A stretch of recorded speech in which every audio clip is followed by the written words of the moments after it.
Ooh, what's up, nerds and geeks? My name is OMG, WTF, LOL, F2WBRB. Welcome back to more Total Extreme Wrestling 2013, where we're playing as the WWE in the year 2015. I want to apologize ahead of time if you hear a fan running in the background. It's a little hot here in California, so I've got a fan on me.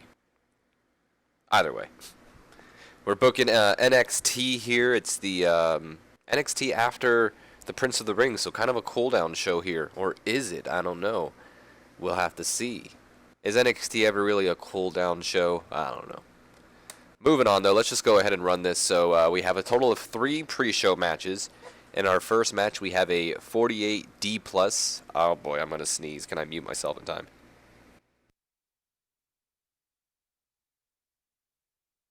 Alright, boys, we're good. We're good. Like I was saying. Starting off the night, we have an extremely short match that got us a 48D+, just Kalisto defeating Johnny Goodtime with the Rising Sun. No worker improvements there. Out of curiosity, Johnny Goodtime got the most negatives, but that's fine because I don't care.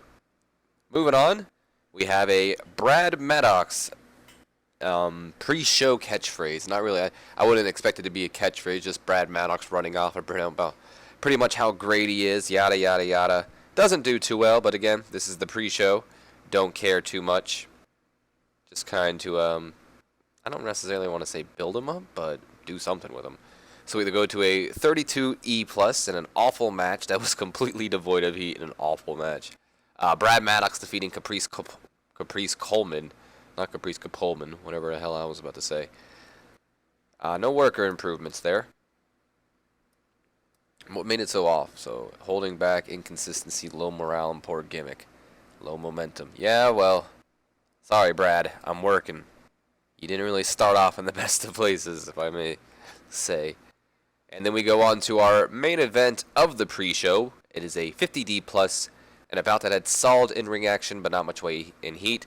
The team of Apollo and Zach Billington defeated Toru Yano, the debuting Toru Yano. Not like debuting like he's permanently hired. He's another one of those guys I hired just to be a jobber, to be honestly.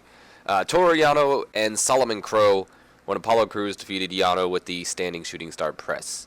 I ask you nerds and geeks to come up for a name with or for Apollo and Billington. I have no idea what to call them. But I have officially made these two a team. I really like the idea of Apollo Crews and Zach Billington as a team. Don't know why. My reasoning is because it kind of it's kind of one of those don't judge a book by its cover scenarios. Like just by looks alone, you would think Apollo Crews is this big powerhouse dude, and Zach Billington is this high flying kind of guy. At least I did at first, and I'm sure from what I understand, a lot of people actually think Zack Sabre Jr. is a high flyer until they actually see what he does. But yeah, before I knew them, I didn't think that's what they were. And Apollo turns out to be, this big guy that can do, all these highly athletic maneuvers that you would normally see only high flyers do.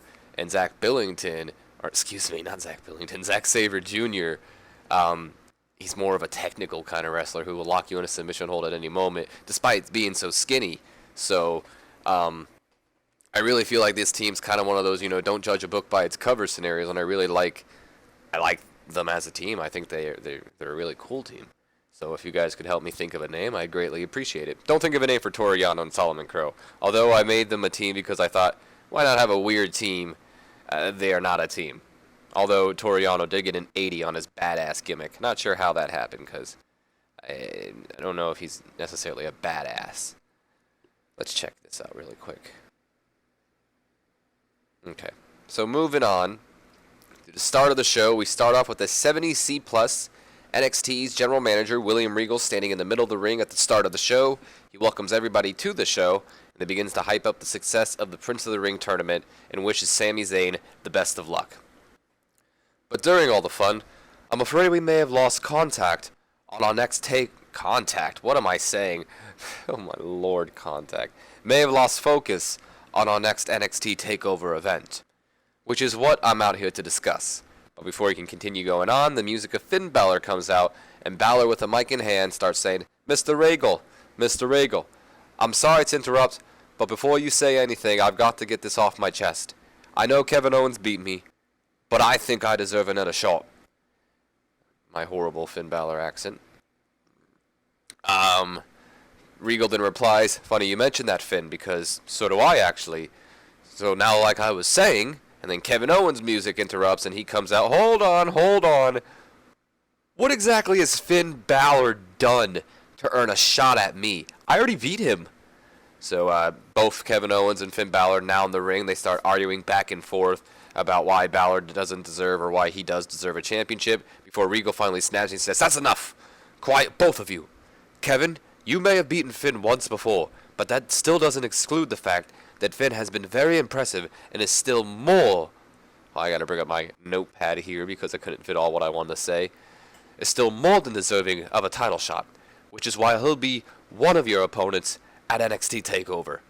Owens then replies, so what? Do wins and losses mean nothing around here anymore?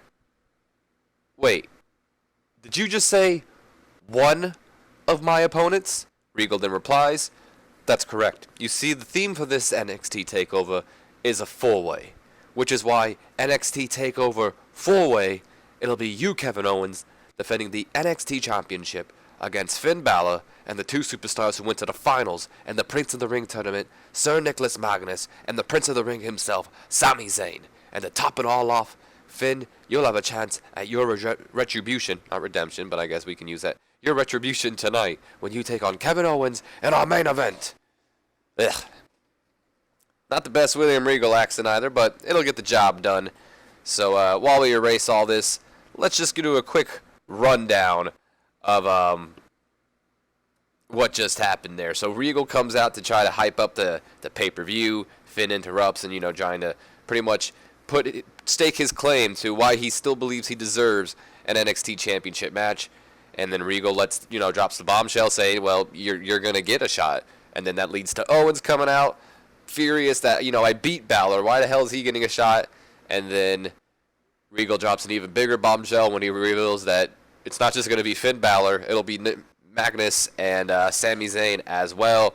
Owens not only now furious because Balor's getting a shot, but now he has to defend his title against three people, Magnus and, of course, his mortal enemy, Sami Zayn. So that'll be fun. And then he finds out he's in the main event tonight against Finn Balor, of all people.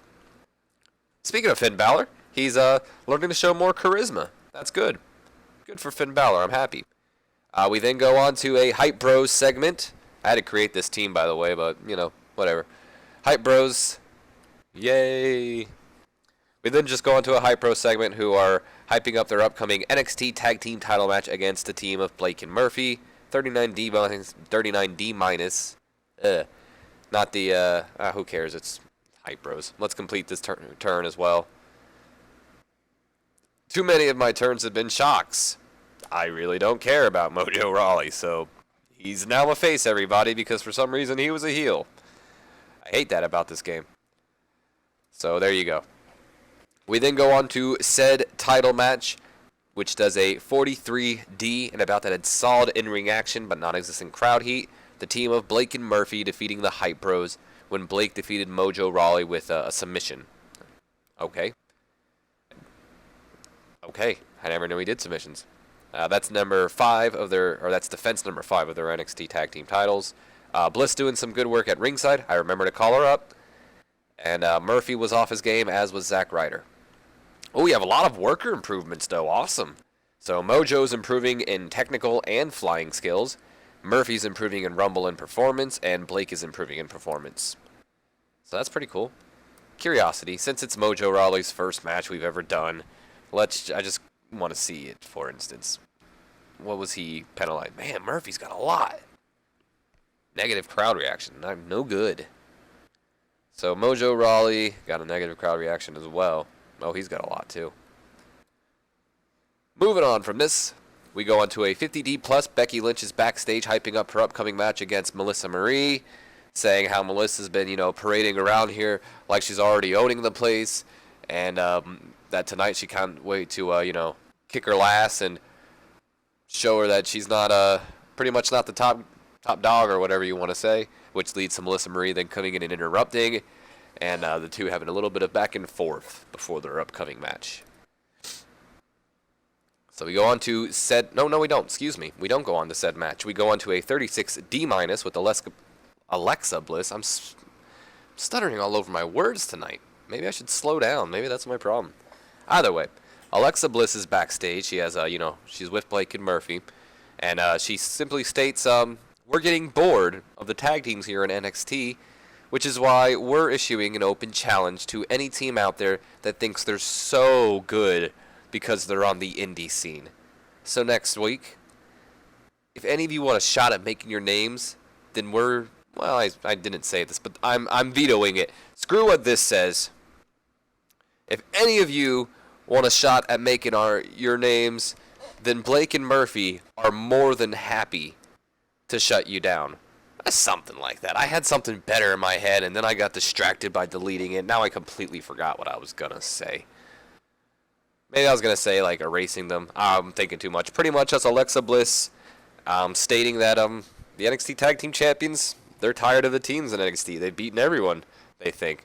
And now, everyone keeps clamoring about the indie scene this, the indie scene that. Look, we had Samoa Joe and Christopher Daniels and all these big indie stars come to NXT.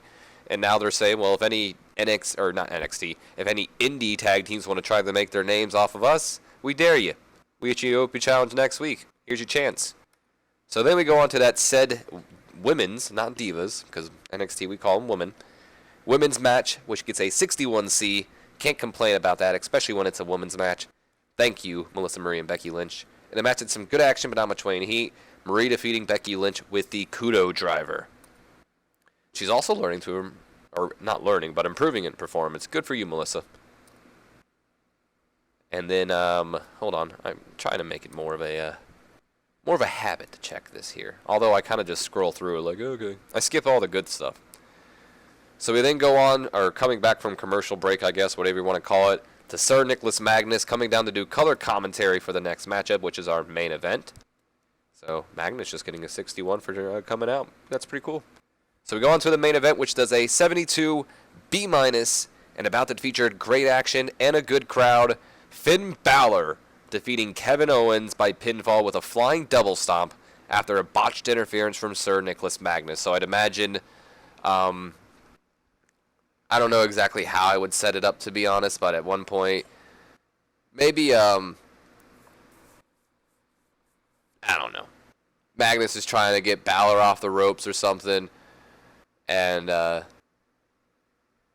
instead somehow hits Owens, or Owens gets distracted, or I don't really know how I would run it down, but pretty much, my phone went off, my apologies for that.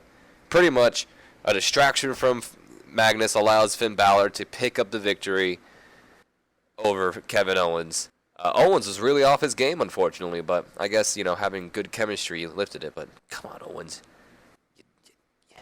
Come on, Owens. You gotta do better than that. So, dirt sheet wise. Moving on from that, we have our brawl to end off the show, which is a 79B. Hell yes. Balor is celebrating after winning the match when Magnus sneaks in from behind him. He meant to attack Balor before, but he accidentally attacked Owens. So now, beating down on Finn Balor, begins to stomp him into the mat. But then Kevin Owens comes from behind, attacks him, and then tosses him into the ropes, getting ready to hit the pop-up powerbomb on Magnus. I mean, he cost him his freaking match. But Lady James able to pull Sir Nicholas Magnus out of the way. But that does not save him, because here comes Kevin Owens, running full head of steam, jumps over the rope, flying senton over the top ropes. Magnus able to push James out of the way, but not able to get out of the way in time, as Kevin Owens lands on top of the Brit, which then takes him out. Owens gets back up, but doesn't see Finn Balor, who comes jumping over the ropes like just like Kevin Owens, not to be outdone by him, taking out Kevin Owens, and then posing at the top of the entranceway to end off the show. So a good way to end off the show, kicking off our four-way for the NXT title coming up. We have a 70C+, not too shabby indeed. Hey, look, La Sombra. What the hell's his name in WWE now? Andre Cien... Almas? I don't remember. Andre Cien something. A lot of people thought he was No Way Jose, myself included. I was misled. Misled, I tell you. I don't know the guy, so I have no idea who he plays. Either way, though, he was pretty cool. On NXT Takeover. I enjoyed his match with Ty Dillinger, but I gotta say, Ty Dillinger is mega over, and I have no idea. Cortez Castro has gone from Lucha Underground, and Melina's retired. Oh no. Oh, we got some morale issues I gotta fix here, like Brad Maddox. And what the hell are you mad about? Oh, Mojo's mad that his gimmick change went wrong. Oh, I bet a sent down to the developmental roster will help out. There you go, Mojo. There you go. Dumbass. I'm not a big fan of Mojo Rawley. Melina retired. Oh, I was following her? Why was I following her? That was stupid. I guess I was like, ooh, maybe I'll bring in Melina. Oh, I know why I was following her. Never mind. I'm not going to reveal why because it's a huge spoiler for some of my plans, but I know why I was following her. Brad Maddox, you'll get a $500. Oh my god, you're freaking kidding me. Give you a freaking 1,000. Shut up. There you go. Please, my ass, you better be pleased. Oh, I didn't book Lucky, so I'll have to... Oh, it was... What? If this doesn't shut you up, I don't know what will. Shut up, Lucky Cannon. Remind me to book you guys on the next show. Look at the storylines, because we actually have NXT storylines now. So, oh, spoiler! Oh, God! You guys saw that, didn't you? Oops. I shouldn't have looked at the storylines. Not all of them are started. Well, the main storyline that I wanted to look at is doing good. I don't know why I'm auto-pushing, but it's a habit. I'm just going to end off the episode here. I'm rambling now. So, my name's been OMG, WTF, LOLF to WBRB. I hope you guys have enjoyed. If you have, do me a favor. Leave me a comment, like, and subscribe if you have not already. And as always, I will see you guys for Monday Night Raw. So until then, have a wonderful day. Oh, that was the wrong button.